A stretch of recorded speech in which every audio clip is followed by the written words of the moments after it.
বন্ধুরা, আমার নাম রিয়া আর আমার পা নাচানোর অসুখ হয়েছে। ওই রিয়া, এত নড়াচড়া করিস কেন? তিয়ান, আমি ইচ্ছা করে পা নাড়াচ্ছি না। তাহলে ব্রেকআপ। বন্ধুরা, আমার অসুখের জন্য কেউ বেশি দিন থাকে না। ব্রেকআপ। ফের একদিন পার্কে বসে কাঁদছিলাম আর তখনই। হ্যালো, আমি তোমাকে ভালোবাসি, কিন্তু আমার পাও নাচানোর অসুখ হয়েছে। তো কি হয়েছে? আমি তোমাকে ভালোবাসি না তোমার পাওকে। বন্ধুরা, এটা আমার জীবনের সবচেয়ে বেস্ট দিন ছিল। আর লিও সবসময় আমার অসুখের পজিটিভ সাইড দেখাতো।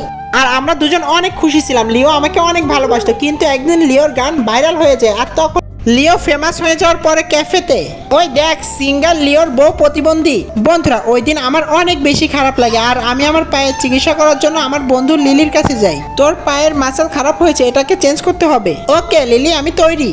রিয়া, যখনই আমি মাসল ডোনার পাই তখনই তোর সাথে যোগাযোগ করব।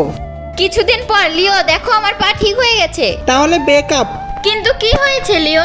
আমি তোর সাথে এই জন্যই ছিলাম যে তোর পায়ের ভাইব্রেশনে আমার গানটা লিখতে অনেক বেশি সুবিধা হতো। তার মানে তুমিও আমাকে শুধু ব্যবহারই করেছো?